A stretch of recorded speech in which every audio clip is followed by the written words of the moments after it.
what's going on, guys? C Santos here, and today we're diving into the 5 common mistakes that you're making that's absolutely destroying your Lumix G7 footage. And of course, we're gonna talk about how you can fix them. Now, I've been using this camera for a number of years now, and I've learned the ins and outs of this camera, all of the strengths and weaknesses. There are definitely some pitfalls that you need to know to get the best possible image out of it. Whether you're a beginner or you're just looking to step up your video quality, stick around because these fixes will take your G7 footage to the next level. All right, now let's go ahead and jump right into it. Mistake number 1, poor lighting. Lighting can make or break your footage, period. The G7, like most cameras, struggles in low light. If your scene is too dark, you'll end up with noisy, grainy, and obviously just really bad looking footage. Now, what's the fix?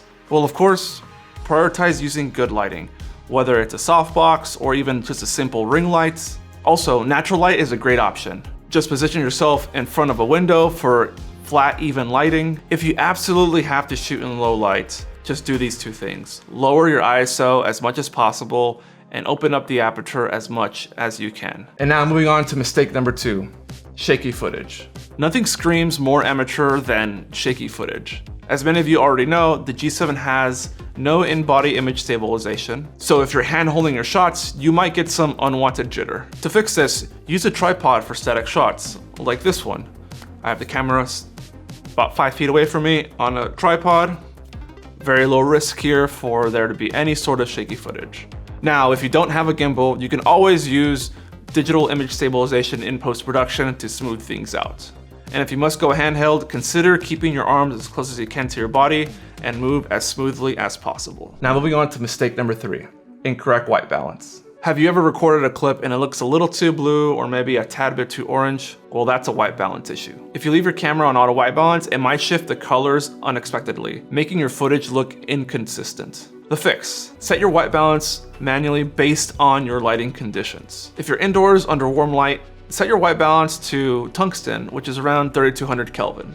If you're outside on a sunny day, set it to daylight, which is around 5600 Kelvin. Now, I highly recommend to use a white balance card or even just a regular piece of white paper that you might have laying around. It's not the best option, but hey, it works. Now moving on to mistake number 4, poor audio recording. Now listen, bad audio will ruin a video faster than bad visuals. The G7's built-in mic, as you can hear, not that great. It picks up a lot of background noise and other unwanted noises that just ruin your audio. It doesn't give you that crisp, professional sound that you expect from any sort of production that you're thinking about creating. Now you're probably wondering, well, what's the solution? And that is a shotgun mic. Obviously, this is a little overkill for most people, but it does the job, and this microphone by Rode works with a lot of different cameras and even mobile devices. Also, pay attention to your recording environment. Avoid using echoey rooms or places with a lot of background noise. If needed, use a cheap windscreen or a simple pop filter to reduce unwanted noise. Now moving on to mistake number 5, ignoring composition. Composition is key to making your shots look professional. If your subject is randomly placed in frame, it will feel awkward and unbalanced. Now you're probably wondering, well, how do I fix this? Follow basic composition rules like the rule of thirds. Imagine your frame divided into a 3x3 grid and place your subject along those lines. Also, use leading lines and depth to make your shots more visually engaging. Small tweaks in framing can make a huge difference in how professional your footage looks. Now for those of you who have stuck around to the end of this video, I got one more bonus tip for you, and that is choosing the right color profile. A lot of people shoot with the standard color profile because it looks good right out of the camera. However, it's not always the best option. The standard color profile can often crush shadows and or oversaturate colors, limiting your flexibility in post-production. Now, if you want more control over your image, consider shooting in the Cinity color profile. It's a flatter color profile that retains more details in highlights and shadows. Now just keep in mind that you'll need to do some minor adjustments in post-production to get the best results. Now before you go, let's just go ahead and go over this one last time so you don't forget. Number 1, get your lighting right. Avoid underexposed footage. Number 2, stabilize your shots. Tripods, gimbals, or steady hand movements.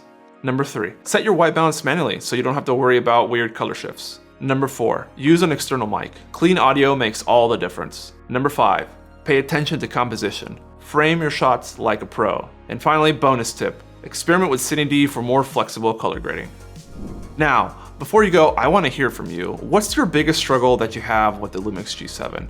And if you found this video helpful, be sure to hit like, subscribe, and of course hit the notification bell so you don't miss out on future content. And if you want to learn more about the Lumix G7, I have a whole playlist of videos that I've created over the last couple years that you can watch right here. Thanks again so much for watching, and as always, have a great day.